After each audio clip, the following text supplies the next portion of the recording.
सो अभी देखते हैं टीओसी। ठीक है, सेकंड मॉड्यूल का लास्ट टॉपिक है पंपिंग लेमा।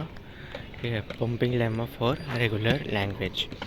एक बात ध्यान रखना, एक बार अगर ये वीडियोस देख लिए तो ज़्यादा थ्योरी पढ़ने की ज़रूरत नहीं है, डायरेक्टली प्रैक्टिस पर आना और प्रीवियस ईयर क्वेश्चन स्पेसिफिकली करना है, अच्छे से करना है, हर एक चीज़ को करना है, डिटेल में करना है, क्योंकि ये कोर्स पूरी तरह से प्रैक्टिस ओरिएंटेड है। Okay, now pumping lemma is use to prove the language is not regular. ठीक है, लेकिन हम वाइस वर्सा ट्रू नहीं है। हम उससे ये प्रूव कर सकते हैं कि लैंग्वेज रेगुलर नहीं है, लेकिन ये नहीं प्रूव कर सकते कि लैंग्वेज रेगुलर है। ठीक है, नेक्स्ट पॉइंट में यही लिखा है, it can not be use to prove that language is regular. Okay, now what is pumping lemma? If L is a regular language, then L has a pumping length P, such that any string S can be divided into three parts X, Y, Z, such that the following condition must be true at the same time. कुछ नहीं है, एक language है जो कि regular language है, इसको हमने L से डिनोट किया है एंड उसकी पंपिंग लेंथ P है। ठीक है, और उस लैंग्वेज के अंदर मल्टीपल स्ट्रिंग्स बनती है ना, एक लैंग्वेज के अंदर जैसे ए बी है, ए बी सी है, ए बी सी है, सब स्ट्रिंग्स है। तो एल लैंग्वेज है, उसके अंदर उसकी लेंथ है पंपिंग लेंथ पी, एंड उसके अंदर जो स्ट्रिंग बन रही है जिसको हमने क्या है एस, वो हम तीन पार्ट में डिवाइड कर सकते हैं, एक्स वाई और जेड। ठीक है, और एक्स वाई जेड की ये तीन कंडीशन सेटिस्फाई होनी चाहिए। ठीक है, नाउ कंडीशंस क्या है? पहली कंडीशन है x Y z should belong to x y to the power I, z should belong to L language. ठीक है, for all i greater than और इक्वल टू 0। ठीक है, सबसे पहले तो ये कंडीशन है, आई की कुछ ना कुछ वैल्यू के लिए ये एल को बिलोंग ज़रूर से करना चाहिए। ऐसा नहीं होना चाहिए कि आई की कोई और आई की वैल्यू ग्रेटर देन और इक्वल टू 0 होनी चाहिए। ठीक है, तो ऐसा नहीं होना चाहिए कि आई की कोई वैल्यू एग्जिस्ट ही नहीं करती जिसके लिए ये एल को बिलोंग नहीं करता। कोई ना कोई वैल्यू होनी चाहिए इसके लिए एल को बिलोंग करता हो। राइट, सेकेंड कंडीशन क्या है? द वाई, जो हम वाई ले रहे हैं उसका एब्सोल्यूट मतलब वाई जो भी है वो ग्रेटर देन 0 होना चाहिए। ठीक है, इक्वल टू भी नहीं, ग्रेटर देन होना चाहिए। एंड थर्ड कंडीशन ये है कि एक्स वाई जो है वो लेस देन और इक्वल टू पी होना चाहिए। पी क्या थी? पी है पंपिंग लेंथ, तो पंपिंग लेंथ से ऐसा होना चाहिए, सीन ये है। ओके, देखो अब जिसके एग्जाम्पल में देखते हैं, जैसे एक लैंग्वेज दी है A raise to the power N and B raise to the power N, where N is greater than 0। तो ये एक रेगुलर लैंग्वेज नहीं है और हमें यही चीज़ प्रूव करनी है using pumping lemma concept. Okay, तो इसको कैसे करेंगे? Will prove that certain language is not regular using principle of contradiction से प्रूव करेंगे। Right, now first we assume that language is regular. सबसे पहले वो रेगुलर है, ये सब पॉइंट्स हैं, इसको ध्यान में रखना। और जब भी एग्ज़ाम में ऐसा क्वेश्चन आएगा, जैसे एग्ज़ाम में क्या क्वेश्चन पूछेंगे, एग्ज़ाम में देंगे एक लैंग्वेज दे देंगे, जैसे कि यहाँ पे एग्जांपल में दिया है A raise to power B raise to power N, and सबसे पहले क्या पूछेंगे, ये रेगुलर है या नहीं। अगर नहीं है वो ही सही बताना है सबसे पहले, तो ये रेगुलर है या नहीं, ये क्वेश्चन होगा पहला। दूसरा क्वेश्चन होगा अगर ये रेगुलर नहीं है तो रीज़न दो क्यों ये रेगुलर नहीं है। तो हमें क्वेश्चन के लिए इस तरह से प्रिपेयर करना है। अभी इन नोट्स में ये नहीं है कि हम पता लगा सके कि ये लैंग्वेज रेगुलर है या नहीं। इसके लिए थोड़ा सा बाहर से अलग से देख लेना कैसा है, कि हम कैसे पता करें कि ये मैं या तो नेक्स्ट लेक्चर में बताऊंगा कि हम ये कैसे पता करें कि कोई लैंग्वेज रेगुलर है या नहीं। ओके, या तो इसके लिए प्रीवियस लेक्चर्स को भी रेफ़र कर सकते हो, लेकिन हम ये प्रूफ करेंगे पंपिंग लेमा की हेल्प से यूजिंग प्रिंसिपल ऑफ कॉन्ट्राडिक्शन कि लैंग्वेज रेगुलर नहीं है। और जो हमारा सेकेंड पार्ट था वो यही था कि proof if this language is not regular then prove that it is not regular. तो हम प्रूफ करेंगे। ठीक है, तो प्रूफ करने के लिए ये पॉइंट्स हैं कि सबसे पहले एज्यूम कर लो कि लैंग्वेज रेगुलर ही है। उसके बाद अगर लैंग्वेज रेगुलर है so it have a pumping length P. वो पहली चीज़ तो वो रेगुलर है, दूसरी चीज़ उसकी पंपिंग लेंथ पी है, तीसरी क्या है, identify string as that belongs to the language. ठीक है, लैंग्वेज में मल्टीपल स्ट्रिंग्स होती है, उसमें से कोई भी स्ट्रिंग निकाल लो जो कि उसको बिलोंग करती है। देन डिवाइड एस, जो कि स्ट्रिंग है उसको हम डिवाइड कर देंगे एक्स वाई जेड तीन पार्ट्स में।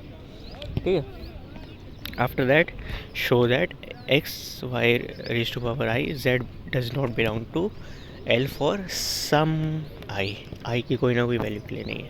ठीक है, तो ये सब 4-5 पॉइंट्स हैं। सबसे पहले एज्यूम करो कि वो रेगुलर है। उसके बाद एक पंपिंग लाइक उसकी पंपिंग लेंथ p है।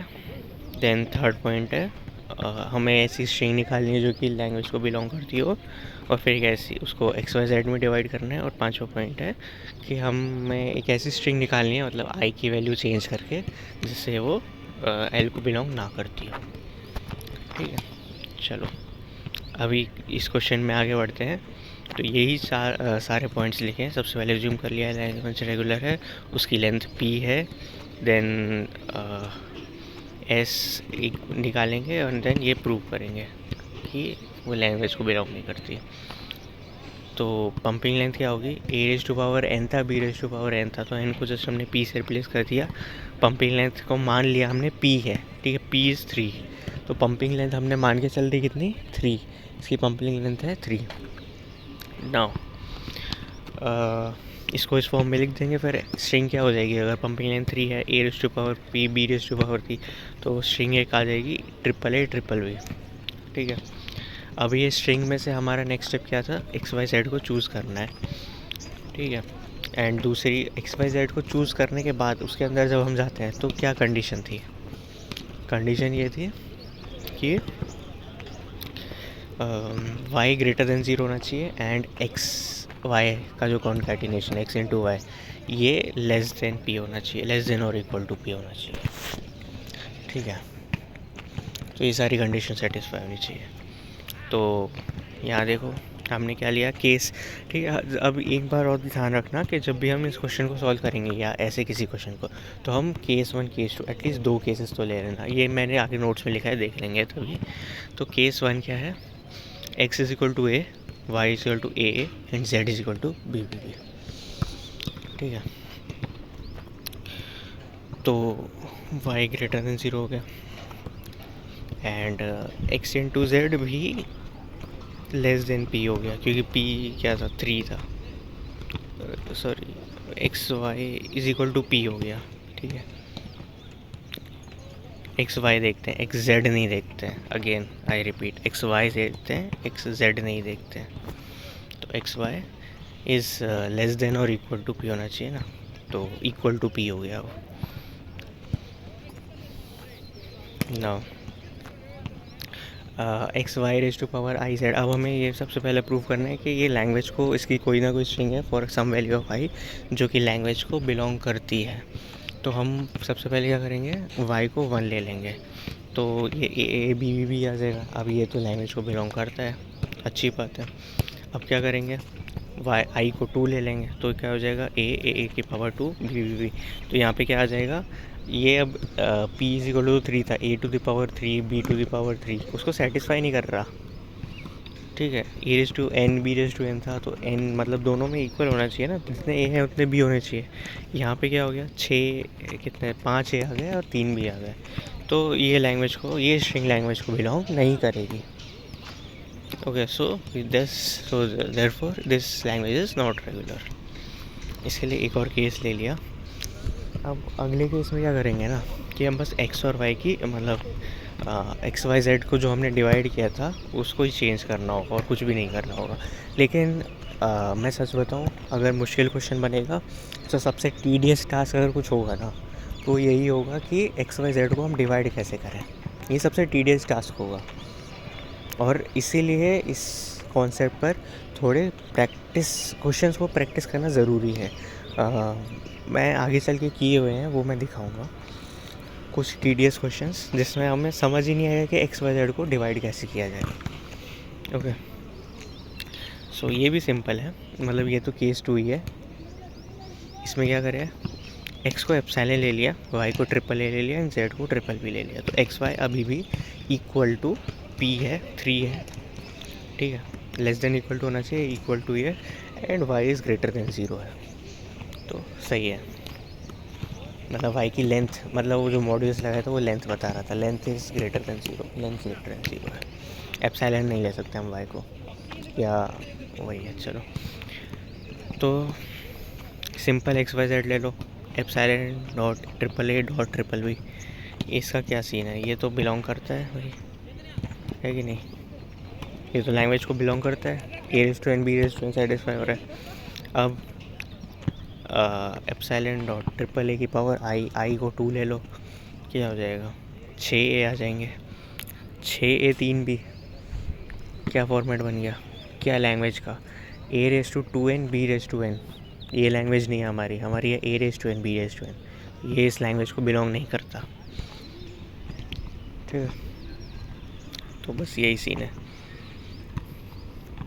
तो मैंने क्या लिखा है यहाँ पे? Whenever you solve this problem in exam you have to show it for 2 to 3 cases. At least 2 cases तो लेने ही है, ठीक है? 3 मत लेना, भले इन 2 केस लेने हैं। ओके, नाउ नेक्स्ट क्वेश्चन क्या है? 0 raise to n 1 raise to m 0 raise to n 1 raise to m, right? So prove that this is not regular. सबसे पहले हम n और m सबको p से रिप्लेस कर देंगे। पंपिंग लेंथ क्या ले लेंगे? Let's say p is equal to 3, ठीक है? लेकिन जब हमने तीनों को p से किया तो हमने क्या मान के चल रहे हैं कि n is equal to m। L2 में हम मान के चल रहे हैं L is equal to m, sorry सबको n ले लेते हैं।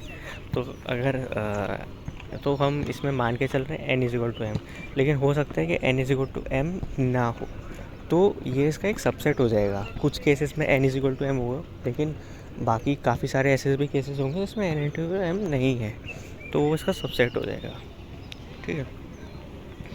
तो अगर हमने सबसेट के लिए प्रूफ कर दिया कि ये, तो ये हम क्यों ले रहे हैं ये मैं बताता हूँ। अगर हमने सबसेट के लिए प्रूफ कर दिया कि भाई ये तो लैंग्वेज बिलोंग, ये तो स्ट्रिंग बिलोंग ही नहीं करती इस लैंग्वेज को, तो जब सबसेट नहीं बिलोंग करता तो सुपर सेट कैसे बिलोंग करेगा? ठीक है, मतलब हमारा जो सेट है इस लैंग्वेज का, अगर उसमें कोई भी एक स्ट्रिंग भी ऐसी आ जाती है ना कि वो उस लैंग्वेज को बिलोंग नहीं करती, तो हम कह सकते हैं कि यस ये लैंग्वेज रेगुलर नहीं है। तो हमने बस एक लैंग्वेज का सबसेट ले लिया और वहाँ से हम प्रूफ कर रहे हैं कि देखो ये बिलोंग नहीं करता, इसका मतलब लैंग्वेज भी बिलोंग नहीं करती है, ठीक है? हमने तो फिर भी सबसेट लिया है, हमें एट द एंड क्या प्रूफ करना है कि सिर्फ एक स्ट्रिंग ऐसी निकाल लो जो कि उस लैंग्वेज को बिलोंग नहीं करती है। हम तो फिर भी सबसेट ले रहे हैं जो कि काफ़ी सारी स्ट्रिंग्स आ जाएंगी इसमें, ठीक है? तो हम सबसेट इसीलिए ले सकते हैं। और एक बात का ध्यान रखना, जब एग्ज़ाम में क्वेश्चन आएगा तो हो सकता है जो लोग ध्यान से देख के ना आए हो या फिर जो लोग रट्टा मार के आ गए हो, उनको समझ में नहीं आएगा कि हमें इसका सबसेट लेके करना है, लेकिन यहाँ पे इसका सबसेट लेके ही करना है। रीज़न मैंने दिया है, लॉजिक क्या है इसके पीछे का, इस बात को ध्यान रखना, ठीक? और हो सके तो एग्ज़ाम में लिख देना, अच्छा रहेगा। नहीं लिखोगे तो कोई फ़र्क नहीं पड़ता, बट ठीक है, depends on your teacher. Now p is equal to 3 ले लिया, तो हम इसलिए सबसेट लेके 0 की पावर p 1 की पावर p 0 की पावर p 1 की पावर p ऐसा लिख सकते हैं, राइट? तो जब हम इसको एक्सपैंड करेंगे p इज इक्वल टू 3 के सेंस में, तो क्या बनेगा? 3 0 3 1 3 0 3 1। ओके, अब हमें इसमें से x y z को चूज़ करना है। इसमें y greater then, length of y greater than 0 होना चाहिए, length of x dot y जो है वो लेस देन या फिर इक्वल टू p होना चाहिए, दैट इज़ 3, एंड स्ट्रिंग जो है वो ग्रेटर देन और इक्वल टू p होनी चाहिए, लेंथ ऑफ स्ट्रिंग, ठीक? इक्वल टू भी चलेगी या तो ग्रेटर। इसका मतलब क्या होता है? इसका मतलब होता है i की वैल्यू या तो तुम 1 ले लो या फिर 1 से ज़्यादा ले लो, ठीक है? y की पावर i जो होता है। तो सबसे पहले हमने कैसे डिवीज़न किया? x को हमने ले लिया एप्सिलॉन, y को ले लिया 000 एंड z को जो बड़ी वाली स्ट्रिंग है। एक चीज़ नोटिस करना कि अभी तक अभी तक कितने ही किए हैं, मतलब पिछला जो क्वेश्चन किया था उसमें भी हमने सेम चीज़ की थी कि z को जो सबसे बड़ी स्ट्रिंग थी वो दे दी थी, ठीक है? तो जब ज़्यादा क्वेश्चंस करेंगे तो हमें पैटर्न समझ में आएगा कि हमें किस तरह से डिवीजन करना होता है। मैं अभी ये जनरलाइज तो नहीं कर रहा हूँ कि z को बड़ी स्ट्रिंग देंगे, लेकिन थोड़ा ज़्यादा सॉल्व करो तो समझ में आएंगी चीज़ें। ओके, क्वेश्चन में आगे बढ़ते हैं। सबसे पहले हम क्या करेंगे? i को 1 ले लेंगे। i को 1 ले लेंगे तो से प्रूव हो जाएगा कि ये जो स्ट्रिंग है वो इस लैंग्वेज को बिलोंग करती है।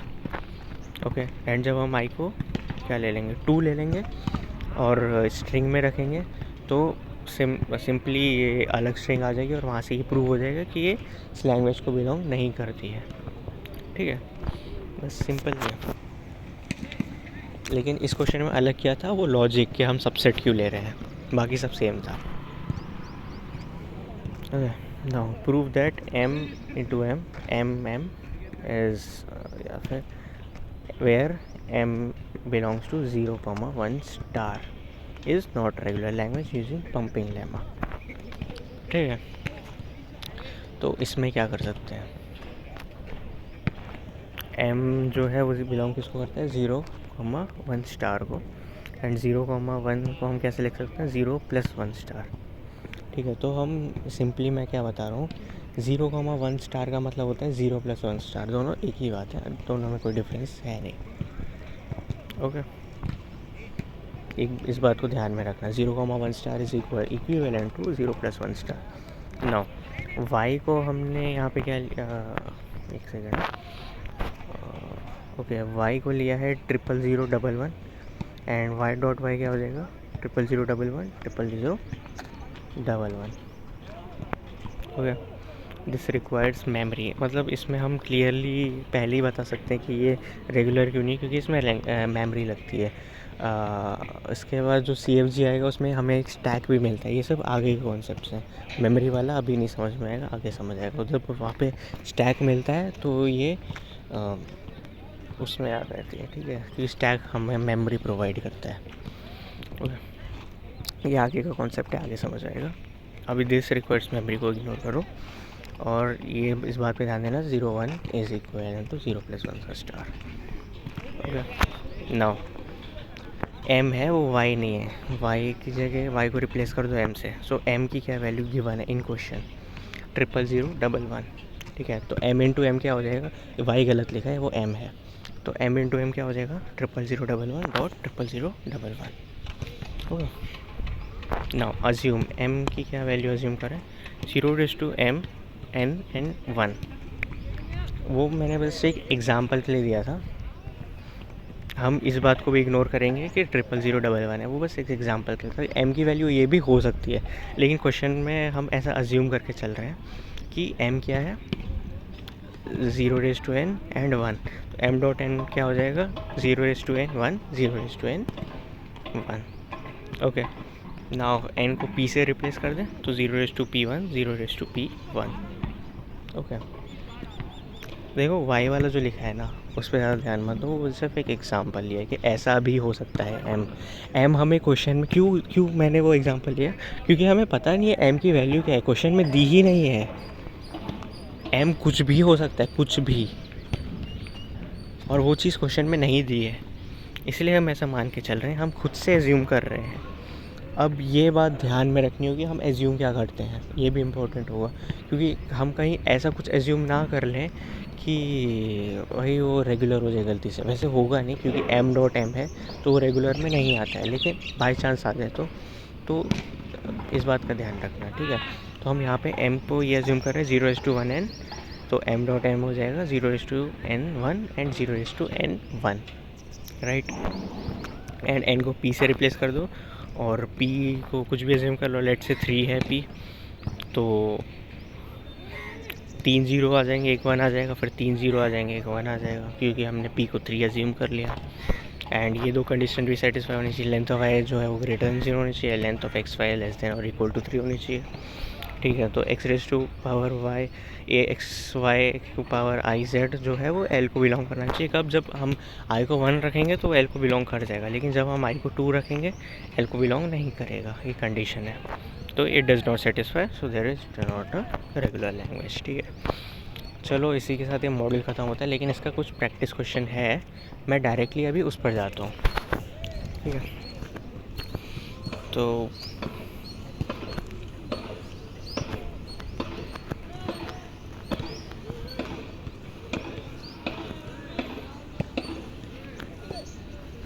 यस, यहाँ पे practice problems on pumping lemma. अब जैसे ये क्वेश्चन है, L is equal to A raise to power I B raise to N, वहाँ पे क्या था, A raise to N B raise to N था, लेकिन यहाँ पर आई जे कर दिया, अलग हो गया। लेकिन और कंडीशन में भी चेंज किया कर दिया, आई इज़ लेस देन और इक्वल टू जे, तो ये काफ़ी अलग क्वेश्चन हो गया। ओके, बिल्कुल भी ये सिमिलर नहीं है। और हमें ये प्रूव करना है it is not regular using pumping lab, obviously using pumping lab, हमारे सिलेबस में वही है। तो इसका क्या बन सकता है, अगर हम आई को 1 लेते हैं J2 हो जाएगा, लेस देन और इक्वल टू है तो हम दोनों को इक्वल भी ले सकते हैं। तो एक बात ध्यान में I equal to J subset हो सकता है इसका, और ये NN वाला ही केस बन गया, बिल्कुल सेम केस है। हर समझ रहे हो, आई इज़ लेस देन और इक्वल टू जे, ये तो जनरलाइज कंडीशन है, लेकिन अगर इसका सबसेट लिया जाए तो आई इज़ इक्वल टू जे हो जाएगा। और अगर आई इज़ इक्वल टू जे हो गया तो ये क्वेश्चन तो हमने किया ही है, A raise to N B raise to N, तो ये क्वेश्चन तो सॉल्व हो गया।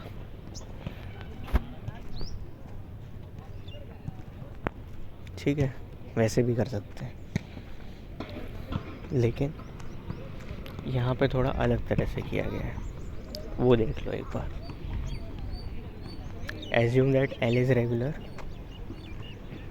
Late N be the number of D F and जो भी है W is equal to, W मतलब स्ट्रिंग है, एस ले लो या डब्ल्यू ले लो, अपनी मर्जी है। ठीक है, ये लैंग्वेज है वैसे तो, A raise to P and B raise to P plus 1, क्योंकि जे ग्रेटर देन होगा तो एक ज़्यादा ले लिया चलो, and W is greater than और इक्वल टू एन, तो स्प्लिट कर देंगे, W is equal to x Y Z such that Y does not belong to epsilon और Y is greater than 0। So X Y is less than और equal to for all I is greater than equal to 0, X raise to power X Y raise to power I Z belongs to L. ये 3 condition अपने को prove करने की है।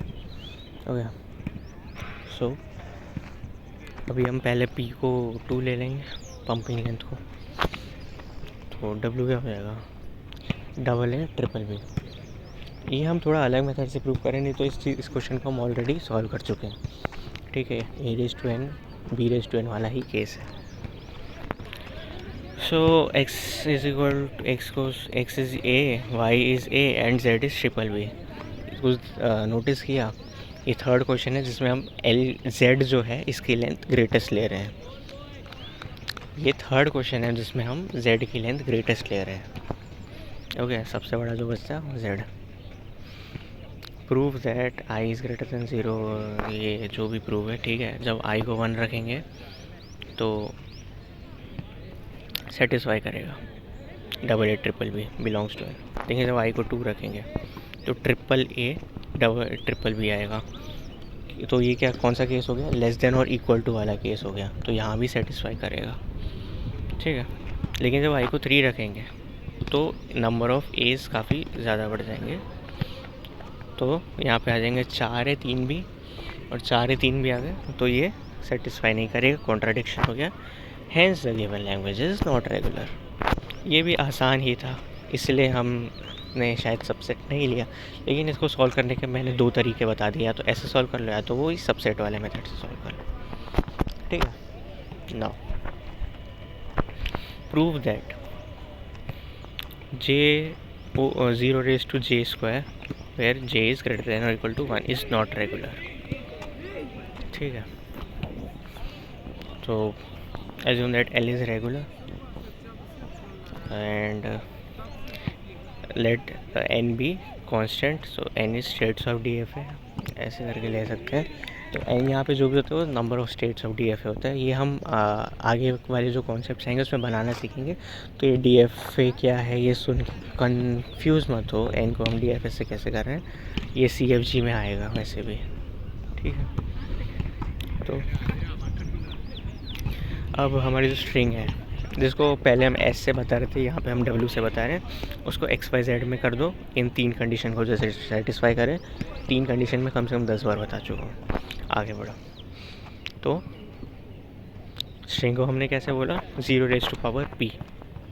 Okay, तो हमने क्या किया है, pumping length P, pumping length जो है वो हमने J स्क्वायर के बराबर कर दिया। तो P क्या होना चाहिए, एक्स वाई, तो चलो अभी स्ट्रिंग को हमने लिया है 0 रेज टू P, अज्यूम किया है ऐसा, पंपिंग लेंथ P है, एंड एक्स वाई जो है वो इक्वल टू 0 होगा।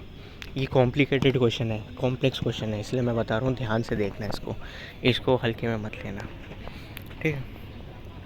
तो स्ट्रिंग जो है वो 0 हो जाएगी, एक्स वाई की जो लेंथ है वो 0 हो जाएगी, एंड वाई जो है वो 0 कर दिया, ठीक है। अब m जो था वो ऑब्वियसली लेस देन और इक्वल टू p होगा, क्योंकि सिर्फ एक्स वाई ले रहे हैं हम, इसमें z तो ले ही नहीं रहे थे।